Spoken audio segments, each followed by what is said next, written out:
Hello and welcome to Rosse Bespoke Butler School. Now, let me ask you a question. Have you had an invitation to grouse shooting this year? If this is your first ever time grouse shooting, you might find the whole thing quite nerve-wracking. Because after all, there is an awful lot of etiquette. Now, I'm not only talking about etiquette in the shooting, which I will briefly touch on, but there's other videos all about that. But what I'm going to talk to you about is etiquette for the shooting house party, which is no less fraught with the minefields of social etiquette. First thing, your invitation. Now, you want to reply nice and promptly to that invitation because they are hard come by. And, you know, this is more people get to go and see a royal wedding than go grouse shooting. So bear that in mind. Make sure you reply and check any information that you need to. You know, is it a 1 gun or a 2 gun kind of thing? Do you need a loader? Will a loader be provided for you? Like I said, I don't really want to get too much into the actual shooting side of it because that could definitely fill a whole other video. But you certainly need to check the basics, you know, 1 gun, 2 gun, loader, cartridges being supplied, that kind of thing. Now, cars. Are you driving there? Do you need to hire a car? Because to be honest, we quite often have guests turned up for shoots and, you know, maybe they were expecting to drive their lovely new Land Rover on the hill and are disappointed that they don't get to.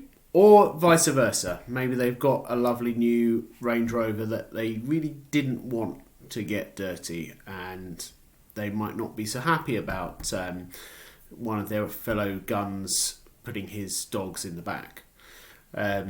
Guns, by the way, in case you're not au fait, is what you refer to the people shooting. The guests are referred to as guns. Just in case you're getting any confusion when I'm talking about guns, I'm not necessarily talking about guns. I might be talking about people called guns. Are you confused yet? I hope so.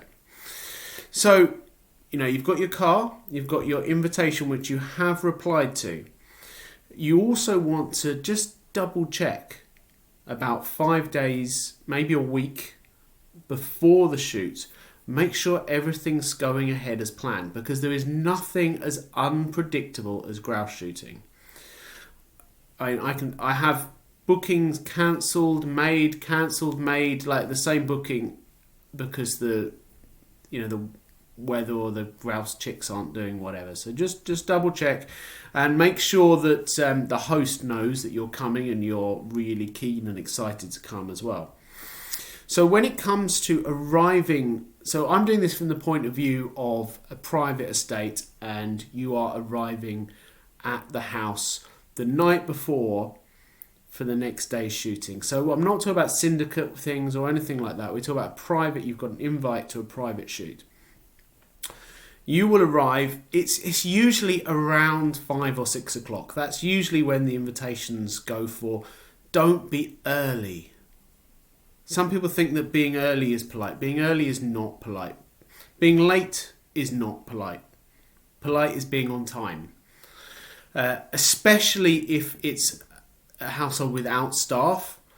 You know, if they have got staff, if they've got butlers and things like that, they'll be able to sort of deal with you and the host will not have to worry too much. But if it's one without staff, then you might be putting the host really out. If you turn up half hour early, he's halfway through getting dressed, ready to receive you, that sort of thing. And he doesn't really want to have to, or she really want to have to sort of get round to helping you with your bags to your room and that sort of thing. So, you know, like I say, if they've got staff, it's not quite so bad, but try to avoid being early. And even worse, don't turn up halfway through dinner when you had a 6 o'clock invitation. Packing. We just mentioned butlers. Of course, you know, this is a butler channel at the end of the day. If a house has a butler, the butler will probably offer to unpack for you. Obviously, it's entirely up to you whether or not the butler unpacks for you. He's not going to argue with you if you say no. He'll probably be quite grateful because that's one less thing for him to do. But just bear in mind when you're packing your case to go there that it may be unpacked for you. So you might want to think about that before you sort of, mix up your dirty underwear in with the stuff that needs to come out and that sort of stuff. So, just a little heads up for you. So, you will normally have a dinner the night before. It tends not to be too lavish. It would be unusual to have the black tie dinner on the first night. Not unheard of, but certainly unusual. It's usually a fairly casual affair, all the different guns getting to know each other, ready for the next day. But make sure you pack appropriate clothes. You definitely will need black tie. Unlikely to be white tie, but you maybe should take it just in case. First night tends to be casual.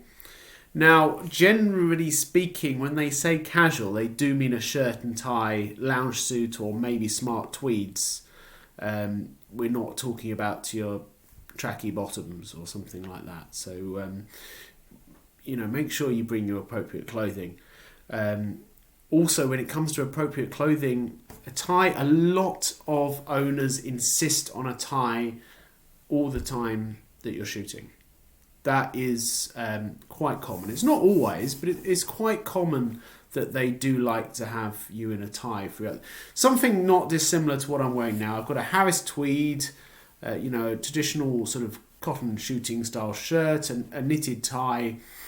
That would be fairly typical attire for your shooting day. And then obviously you're going to need really good waterproofs, really good jacket. If you're not used to Scotland in summer, you may not appreciate how warm you need to dress up. I mean, I've been up on a hill, glorious 12th, that's 12th of August, and it's been snowing. Wind chill factor brought it down to about -1, -2. This is the 12th of August. So make sure you wrap up really warm, lots of layers. It's easier to take off individual layers and throw them in the back of the Land Rover than it is to have one big jacket, because then you've got to make a choice between being too hot or being freezing. So lots of individual layers. Keep it tweed, keep it brown, green. If you're a bit of a character on the hills, some people like to wear lilac or pink or something like that, but I wouldn't do that the first time you turn up at a shoot if I were you. I would save that to your really good friends that you've been shooting with a long time, and then they'll be like, oh, look at old Chappie there turned up in his pink tweeds again. Lovely job. But, I'd keep it pretty conservative the first time you meet people. No fluorescent. I know a lot of my American friends who are used to shooting in the States, and you have to wear high vis, and you have your high vis baseball cap and your jacket that is high vis on the back. And we don't do high vis. We just don't shoot each other. We don't need the high vis. We just make sure we don't shoot each other. It's not necessary. Tweeds, brown. It's quite nice if you can have some tweeds that aren't brand new as well. Just look a bit, go hiking a few times in them first, just rough them up a bit, and you won't look like quite such a new gun on the line.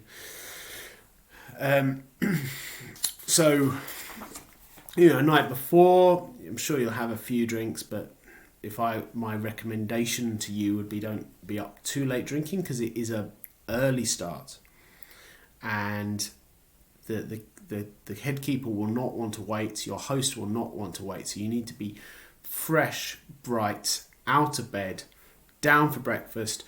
Breakfast is genuinely fast. That's the main thing for a shoot breakfast is speed. We have teams with butlers, all this kind of stuff, but people generally just grab the stuff.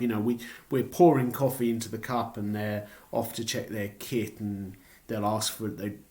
More often than not, they prefer to have something like a bacon sandwich over a full sit-down cooked. I mean, it varies, but either way, even if they are having a full breakfast, it tends to be consumed quickly.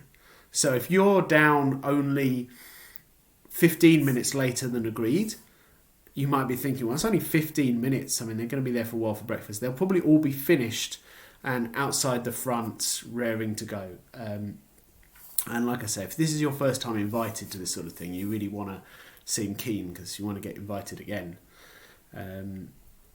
You know, I always say there's two ways of, you know, if you haven't got your own shoot, so you're not going to be reciprocating on a sort of shoot for shoot basis, and it will only be the richest people who have their own that they can invite other people to, and they wouldn't really need this video, to be honest, because they already know all this. But if you're being invited for other reasons, just out of friendship, you're really going to need to either be a really good shot or be a really good guest. Both would be ideal. If you're a really bad shot and a really bad guest, I think you're unlikely to ever get invited again. You know, and you know, not too much pressure on you with the quality of your shooting, but they want to keep up the bag. They'll want to have a decent ratio of shots fired for birds killed. Doesn't look good if they don't. So please try and get some practice in. There's loads of really good clay pigeon places. It's not the same, but it will certainly get your eye in. It will certainly give you an idea. So it's well worth doing. You know, if you bring your own dogs and things like that, find out whether or not they can go in the house in advance. Don't just bring them in the house and then have that awkward situation where you're like, I'm just going to send Buster up to my room. He always sleeps in my room. And then the lady of the house has to be like, no, your dog does not sleep in your room. They sleep in the car, and it all gets a bit awkward. Bring a gift.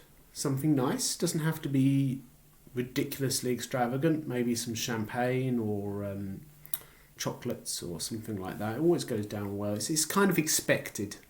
It's expected to bring a gift. People don't generally make a big thing of it. They quite often just pop it on the hall stand as they come in. But yeah, you should bring a gift for sure. Staff, be nice to the staff, please. We're working hard. Please be nice. As I mentioned, don't sleep in. All your clothing. Now, then we're actually going into the shooting itself. So I'll just, like I said, I'm not going to do too much detail, but you know, you draw your peg, which will choose where in the line you're shooting, and to be honest, the keeper will definitely look after you if they know you're not an experienced gun. Best case is if you're shooting a sort of 2-gun thing, because if you have a loader who's experienced, the loader will be able to tell you everything you need to know. It's very much like having a caddy if you play golf. They'll be able to fill you in on everything you need to know, and they'll keep you right. Safety is obviously the most important overriding thing. You know, for grouse, there's no ground game. You only shoot with blue sky behind. You know, just keeping it safe, because the beaters have to come right across in front of you. So obviously, if you're shooting too low, you could shoot one of them, and it's definitely a faux pas to shoot any of the beaters. You have to buy a round of drinks or something, I think. So yeah, your loader, assuming you're lucky enough to have a loader, they are going to make the day so much better for you. They are generally really nice chaps, help you out a lot, you know, and you know, you're going to tip them really well. They don't really get paid as such, so, well, not very much anyway. So you give them a nice tip and they'll look after you, etc., etc. They'll massage your ego. They'll say, oh, you shot a brilliant one there, when you know quite well you were facing in the opposite direction and like probably hit some barn down the road. But you know, they'll tell you hit a bird, which was nice of them. There's now, interestingly, shoots tend to be either all men or all ladies. It It's quite rare in my experience for them to be mixed. There's no particular reason for that. It just so happens to be that way. Sometimes partners are invited, sometimes partners aren't invited, but just like any party, you would check in advance to find out. Make sure you've got plenty of cash, because you're going to need to tip the. You're going to need to tip for the keeper. You're going to go for a tip for the loader. If you feel like it, you're more than welcome to tip the butlers as well. Just throwing that out there, but that's obviously at your discretion. Excuse me. So, and then you'll have your shoot lunch, you have your 11s. Sorry, I've not even gone past your 11s. 11s is generally something pretty simple. It's been a long running. In fact, I've read books from the 1800s. I think in 1800s, where people have been talking about people having too lavish lunches and too lavish 11s, and the same conversation is going on now, where some people are really there for the shooting and they get quite frustrated at the idea of bottles of champagne and things like that coming out for 11s, and other people are really there for the party and they're really wanting bottles of champagne and consommé, so it depends in what company you're with. I mean, most people are happy with some nice home-baked sausage rolls and a flask of Bovril, but then, as I say, others want champagne, caviar. Certainly, as someone like myself who looks after these events, it's difficult to get that tone right because it varies so much. We tend to fill the Land Rovers with every possible option, and then we can sort of take our lead from them. Don't drink too much. Then, because obviously, and then lunchtime, that would normally be a three-course meal, something pretty hearty. Again, you normally eat it quite fast, but it will be something pretty big, maybe a pie or something like that. So, Scotland will say smoked salmon, a pie, and some dessert like a cranachan or something like that for dessert. A couple of bottles of wine. Don't drink too much. Then straight back out on the hill. Obviously, the expression of shoot through comes from shooting. It's where people decide not to indulge in lunch, but instead will just have like a quick sandwich on the hoof while they're shooting. You'll find this a lot when it comes to like January, February shoots, because the day is so short. You've got so few, February, so we're finished in February, so but January, when you're poaching. No, sorry, January shoots, because the day is so short, you just don't have time to stop and eat and stuff like that. So people will just do a block of shooting, very little break, and then just have a big party in the evening. So then obviously you have your however many drives you'll have in the afternoon. There'll be some before lunch, some after lunch. If you're lucky enough to be shooting in August, which is the sort of real prime time to do it, then the evenings are still going quite late. As I mentioned, if you're doing it in December or January, you get very few hours of daylight. Then you will be back for your afternoon tea. There's usually quite a few meals involved in this day. You have your breakfast, your 11s, your lunch, your afternoon tea, your dinner, and then plausibly a little supper as well. No one can say you don't get fed. So you'll have your afternoon tea. Very rarely gets touched, to be honest. People just want to go and have a bath, shower, whatever, get themselves dressed for dinner. This dinner, assuming there's only the two dinners, the pre-night, and this will probably be a black tie dinner. So black tie, most people usually go for maybe trews, velvet jacket, black tie, something along those, like not too smarter black tie, something like that. Maybe one of those very nice sort of Austrian hunting velvet jackets with the collars. They always go down very well. You can peacock a bit at this time. I was saying to you to keep it nice and brown, nice and tweed for during the day. Well, when it comes to the evening, that's when you can bring out your lovely vibrant smoking jacket and whatever else you've got in your case. Then obviously, dinner, however many courses, cigars, etc., etc. And that's basically the layout of your day. And I've tried to sort of just give you a sort of overview of what's done.